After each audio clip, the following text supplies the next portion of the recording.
जय हिंद फ्रेंड्स। आज की इस वीडियो में हम बात करेंगे इंटीरियर ऑफ अर्थ, पृथ्वी की आंतरिक संरचना। अगर हम इस वीडियो की बात करें देन ये एनडीए, सीडीएस और सीएपीएफ के जो स्टूडेंट अपकमिंग एग्जाम्स में अपेयर होने वाले हैं उनके लिए इम्पॉर्टेंट हो जाता है। और इस पूरे क्लास की पीडीएफ आपको मेरे टेलीग्राम चैनल पे मिलेगी, जिसकी लिंक आपको डिस्क्रिप्शन में मिल जाएगी। इसके साथ साथ आप टेलीग्राम चैनल ज्वाइन कर सकते हैं अगर आप एसएसबी इंटरव्यू की प्रिपरेशन कर रहे हैं, और डेली न्यूज़ के लिए आप चाहें तो चैनल को ज्वाइन कर सकते हैं, जहां पे मैं सेलेक्टेड न्यूज़ डेली बेसिस पे भेजता हूं जो आपके एसएसबी इंटरव्यू में हेल्पफुल रहेगी। सो स्टार्ट करते हैं इंटीरियर ऑफ अर्थ की। अगर हम बात करें इंटीरियर ऑफ अर्थ, तो why to know interior of the earth. जो जियो फिजिकल फिनोमिना है, वॉल्केनो हो गया, अर्थक्वेक हो गया, इनके लिए हमें अर्थ के इंटीरियर को समझना बहुत इंपॉर्टेंट हो जाता है। कैसे हमारा एटमॉस्फेयर का इवोल्यूशन हुआ, मिनरल एक्सप्लोरेशन करने के लिए कि किस क्षेत्र पे अर्थ के किस पार्ट में ज़्यादा मिनरल्स हैं, इसके लिए इम्पॉर्टेंट हो जाता है। अर्थ के मैग्नेटिक फील्ड को समझने के लिए इंटीरियर ऑफ अर्थ को समझना इम्पॉर्टेंट हो जाता है। और अदर प्लैनेट्स को समझने के लिए कि क्या अदर प्लैनेट में भी लाइफ की पॉसिबिलिटी है या नहीं, बिकॉज हम कहीं ना कहीं ऐसा मानते हैं कि अर्थ का जो स्ट्रक्चर है वो सिमिलर, जो मैटर है वो सिमिलर दूसरे प्लैनेट से में भी हो सकता है, तो इसके लिए इम्पॉर्टेंट हो जाता है। अगर हम बात करें कि how to know interior of the earth, है ना, कि कैसे हम जान सकते हैं, तो इसके दो मेथड हैं। पहला हो गया डायरेक्ट सोर्स और दूसरा हो गया इनडायरेक्ट सोर्स। अगर हम डायरेक्ट सोर्सेस की बात करें, तो जो डायरेक्ट सोर्सेस में आते हैं कि अगर हम उसको ड्रिलिंग को, अर्थ की सरफेस को इंटीरियर तक ड्रिल करके देखें, बट हम देखते हैं कि अर्थ का रेडियस 6370 किलोमीटर इसका रेडियस है। अप्रॉक्सीमेटली हम मान के चलते हैं कि 6400 किलोमीटर का अर्थ का रेडियस। तो क्या इतना ड्रिल करना पॉसिबल है? क्या इम्पॉसिबल है। जैसे हमने ड्रिलिंग करना स्टार्ट किया, जैसे कि एक ड्रिलिंग की बात करें जो साउथ अफ्रीका में गोल्ड माइंस हैं, तो हम मैक्सिमम 4 किलोमीटर तक ड्रिल कर पाए। इसके आगे ड्रिलिंग करना पॉसिबल नहीं था, बिकॉज इक्विपमेंट वर्क नहीं कर पा रहे थे। वहाँ पे टेम्परेचर ज़्यादा हो गया, प्रेशर इतना ज़्यादा हो गया कि ये पॉसिबल नहीं था। फिर कुछ साइंटिस्ट ने एक deep ocean drilling project launch किया, है ना, जिसको हम इंटीग्रेटेड ओशियन ड्रिलिंग प्रोजेक्ट भी बोलते हैं। तो ये जो कोला पेनिनसुलर है आर्कटिक ओशियन में, यहाँ पे ड्रिलिंग किया गया और up to 12 kilometre drilling possible हुई। तो ये अब तक की हाईएस्ट ड्रिलिंग है जिसके बारे में हम डायरेक्टली ड्रिल करके देख पाए हैं।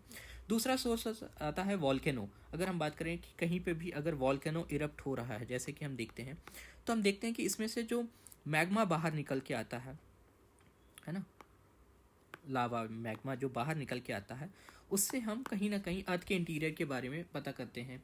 जैसे उसमें से कई सारे मेटल्स निकल के आते हैं बाहर, मिनरल्स निकल के आते हैं, तो हम अर्थ के इंटीरियर के बारे में एक रफ आइडिया लगाते हैं। बट ये नहीं पता चलता कि ये कितने इंटीरियर पार्ट से आया, ये 200 किलोमीटर से आया या 300 किलोमीटर से, ये किस एरिया से आया है, तो ये थोड़ा बता पाना मुश्किल हो जाता है। अगर हम बात करें इनडायरेक्ट सोर्सेस की, तो इनडायरेक्ट सोर्सेस में टेम्परेचर आता है और इसके साथ साथ प्रेशर आता है। जब भी हम इंटीरियर ऑफ अर्थ को देखते हैं तो टेम्परेचर जो है, जब भी हम 1 किलोमीटर डीप में जाते हैं तो टेम्परेचर 25 डिग्री सेल्सियस रेज कर जाता है, ठीक। और प्रेशर भी ऊपर नीचे गहराई में जाने में बढ़ जाता है, बिकॉज जब हम देखते हैं कि अर्थ के ऊपर एक के ऊपर ऐसे रॉक रखी हुई हैं, तो जब भी हम इंटीरियर नीचे वाले रॉक की बात करते हैं तो ये ऊपर के रॉक के वजन के कारण, ओवरलेइंग रॉक के कारण जो प्रेशर होता है वो इंक्रीज हो जाता है कहीं ना कहीं। दूसरी अगर बात करें, जो हम ग्रेविटेशनल एनोमली की बात करते हैं, ग्रेविटेशनल एनोमली क्या होता है कि जो डिफरेंट एरिया है, अर्थ के पार्ट हैं, वहाँ पे हम देखते हैं कि ग्रेविटी अलग अलग वर्क करती है। जैसे हम देखते हैं कि पोल में ग्रेविटी कहीं ना कहीं ज़्यादा होती है ना। पोल के साथ साथ अगर हम इक्वेटर को कंपेयर करें तो पोल के मुकाबले इक्वेटर में मिनिमम होती है ग्रेविटी। ये सीडीएस का PYQ भी है ना, ये पूछा गया है सीडीएस में, तो ये बहुत इंपॉर्टेंट हो जाती है ये सारी डिटेल्स। इसके अलावा हम बात करें, अगर हम बात करते हैं कि क्यों ऐसा होता है कि पोल्स में ग्रेविटी ज़्यादा हो जाती है, तो अगर हम ये अर्थ की बात करें तो अर्थ हम देखते हैं कि जो इक्वेटर वाले पार्ट में अर्थ थोड़ी सी इसकी डिस्टेंस यहाँ पे बढ़ा हुआ, मतलब ये प्रॉपर एक स्फेयर नहीं है, थोड़ा सा ओवल शेप में है। तो हम देखते हैं कि अगर हम यहाँ पे सेंटर से कंपेयर करते हैं तो पोल की डिस्टेंस कम होती है और इक्वेटर में डिस्टेंस ज़्यादा होती है। तो इक्वेटर में डिस्टेंस ज़्यादा होने के कारण ग्रेविटी जो है कहीं ना कहीं कम हो जाती है, ये एक मेजर रीज़न है। इसके साथ साथ हम देखते हैं कि जो मेटेयर्स होते हैं, जैसे हमने अगर बोला कि सन है ना, ये सन है, सन के बाद हम देखते हैं कि यहाँ पे मरकरी है, वीनस है, अर्थ है, मार्स है। और यहाँ पे एस्टेरॉयड बेल्ट है ना। तो ये एस्टेरॉयड बेल्ट जब भी हम देखते हैं कि अर्थ की तरफ आते हैं तो due to the air friction, जो एटमॉस्फेयर में एयर फ्रिक्शन के कारण ज़्यादातर तो बर्न आउट हो जाते हैं, बट अगर इन रेयर केसेस कोई भी आकर के हमारे कॉन्टिनेंट में या हमारे सरफेस पे गिरता है तो हम उसको रिसर्च करते हैं, इसके बाद स्टडी करते हैं, तो कहीं ना कहीं वो इनडायरेक्ट सोर्सेस मिलता है, बिकॉज हम ऐसा मानते हैं कि कहीं ना कहीं ये सारी चीज़ें एक ही मैटर से बनी हुई होती हैं, इसलिए। इसके अलावा अगर हम बात करें जो सेस्मिक वेव्स होती हैं, जैसे कि ये सारी वेव्स अर्थक्वेक के थ्रू जो निकलती हैं, जैसे प्राइमरी वेव्स हो गई, सेकेंडरी वेव्स हो गई, ये बॉडी वेव्स हो गई, है ना, फिर सरफेस वेव्स हो गई, इनको जब हम स्टडी करते हैं तो हम देखते हैं कि कहीं ना कहीं इनडायरेक्ट सोर्सेज से हम इंटीरियर ऑफ द अर्थ के बारे में पता करते हैं। सो आगे हम बात करते हैं इंटीरियर ऑफ द अर्थ के बारे में। ये एक अर्थ का हम सेक्टर मान के चलते हैं। तो अगर हम बात करते हैं मेजर पोर्शन की, अर्थ को हम 3 मेजर पार्ट पे डिवाइड करते हैं। ऊपर वाला पार्ट, इसको हमने क्रस्ट बोला, इसको हमने मेंटल बोला, और नीचे वाला पार्ट कोर बोला हमने। इसको हम सब डिवाइड करते हैं, तो ऊपर वाला जो था वो अपर क्रस्ट हो गया, नीचे वाला लोअर क्रस्ट हो गया, ये लोअर क्रस्ट हो गया, ये अपर मेंटल हो गया, ये लोअर मेंटल हो गया, ये अपर कोर हो गया, और ये लोअर कोर हो गया। इसके आगे हम ये पार्ट हमने बोला ये कोर है, इस पार्ट को हमने बोला कि ये मेंटल है, और ये हमने बोला कि क्रस्ट है। इसको हमने बोला ये अपर है, ये लोअर है, ये अपर है, ये लोअर है, और ये अपर है, और ये लोअर है। ठीक, इतनी बात कंप्लीट करते हैं। इसके बाद हमने बोला कि एक ऐसी लेयर है, जब हम बोलते हैं कि अपर क्रस्ट, लोअर क्रस्ट, है ना, और इसके बाद हम बोलते हैं कि अपर मेंटल और लोअर मेंटल के बीच में, जो ये अपर मेंटल है और लोअर मेंटल के बीच में एक यहाँ पे एक स्टेनोस्फेयर पाया जाता है। इसको हमने बोला स्टेनोस्फेयर। हमने बोला कि अपर मेंटल के नीचे पाया जाता है। इसकी डिस्टेंस की बात कर लेते हैं। ये 200 किलोमीटर टू 400 किलोमीटर ये होता है स्टेनोस्फेयर। स्टेनोस्फेयर क्या होता है कि एक सेमी सॉलिड होता है structure, semi solid jelly like structure होता है। ठीक, इसके बारे में हम थोड़ा बाद में बात करते हैं। सो पहले हम बात करते हैं क्रस्ट, मेंटल और कोर के। तो जब हमने बोला कि ये अपर पार्ट है, ये लोअर पार्ट है, तो इनके बीच में ये जो बीच में गैप आता है, इनको हमने बोला कि डिसकंटिन्यूटीज़ हैं। तो इनके नाम आते हैं डिसकंटिन्यूटीज़ के। ये नाम बहुत इंपॉर्टेंट है जो एग्ज़ाम में पूछे जाते हैं। तो यहाँ पे हम सारे नाम्स की बात कर लेते हैं, जितने भी नेम्स हैं इनके बात कर लेते हैं।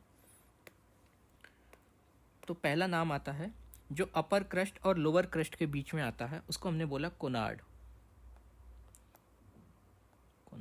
डिसकंटिन्यूटी।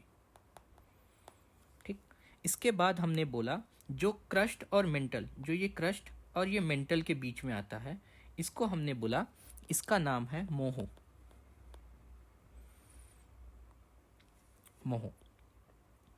इसके बाद जो ये अपर है, अपर मेंटल और लोअर मेंटल, इसके बीच की ये जो डिसकंटिन्यूटी है, इसको हमने बोला रेपिटी।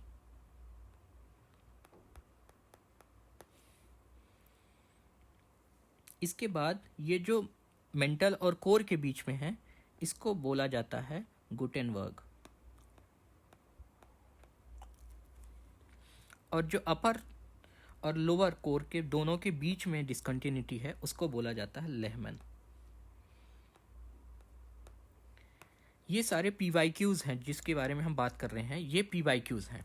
ठीक, इसके अलावा हम दूसरी बात करते हैं, जो होता है कि ओशियनिक क्रस्ट वर्सेस जो कॉन्टिनेंटल क्रस्ट होती है, इसके बारे में हम बात करते हैं कि जो ओशियनिक क्रस्ट है वो किस एलिमेंट से बना है और उसके परसेंटेज कितने हैं। अगर हम यहाँ पे एक टेबल बना लेते हैं,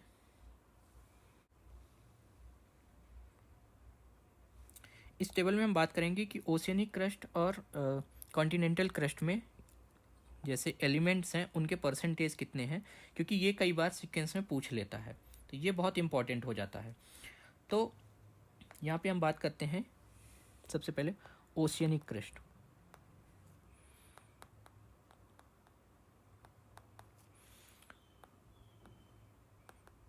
कॉन्टिनेंटल क्रस्ट।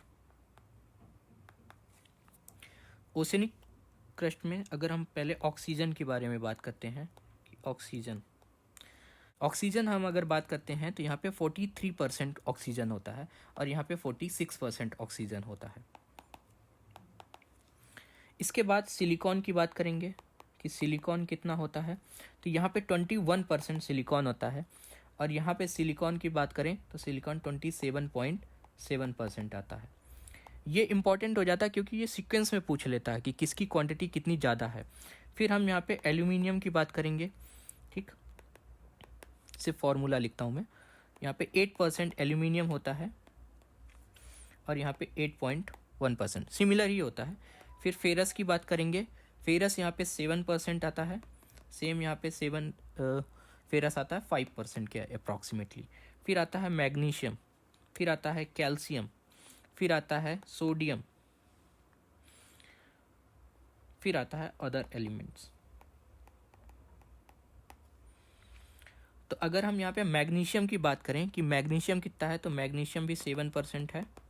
बट यहाँ पे थोड़ी सी एक चेंज आ जाता है कि यहाँ पे मैग्नीशियम की जगह कैल्शियम के परसेंटेज यहाँ पे ज़्यादा आ जाते हैं। कॉन्टिनेंटल क्रस्ट पे 3.6% आ जाता है, मैग्नीशियम यहाँ पे बहुत कम आता है।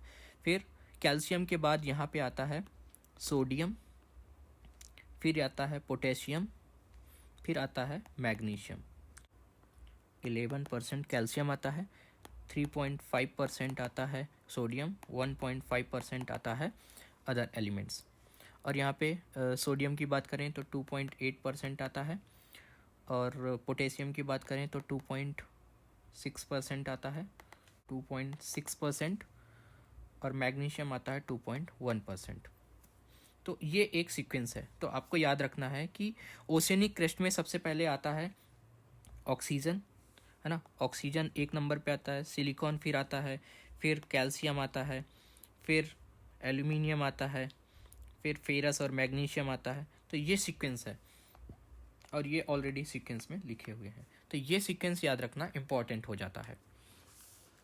इसके बाद हम बात करते हैं इंटीरियर ऑफ अर्थ में कुछ और चीज़ें बात करते हैं। हम इस डायग्राम को यहाँ पे रेफ़र करते हैं। जब हम देखते हैं कि ये हो गया अपर मेंटल हो गया, फिर ये एस्थेनोस्फेयर को हमने देखा कि अपर मेंटल और लोअर मेंटल के बीच में एस्थेनोस्फेयर होता है। इसकी डिस्टेंस लगभग यहाँ पे हम 200 किलोमीटर टू 400 किलोमीटर अंदर सरफेस की बात करते हैं, ठीक।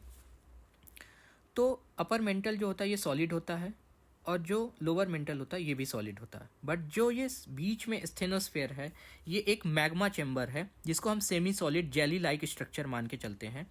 इसके ऊपर हम देखते हैं कि ये लिथोस्फेयर जो होता है ये लिथोस्फेयर फ्लोट करता है। लिथोस्फेयर क्या होता है, ये भी CDS का PYQ है कि CDS में पूछा गया है कि लिथोस्फेयर क्या होता है। तो जो लिथोस्फेयर में जो क्रस्ट होता है, जो क्रस्ट का अपर पार्ट होता है और लोअर पार्ट होता है, दोनों मिला करके, और जो अपर मेंटल होता है इसे हम लिथोस्फेयर कहते हैं। तो यहाँ पे लिथोस्फेयर की डिफिनीशन आपको पता चल गई कि लिथोस्फेयर किसको कहते हैं। तो ये जो लिथोस्फेयर होता है इसके ऊपर कहीं ना कहीं ये मतलब ये लिथोस्फेयर स्टेनोस्फेयर के ऊपर फ्लोट करता है।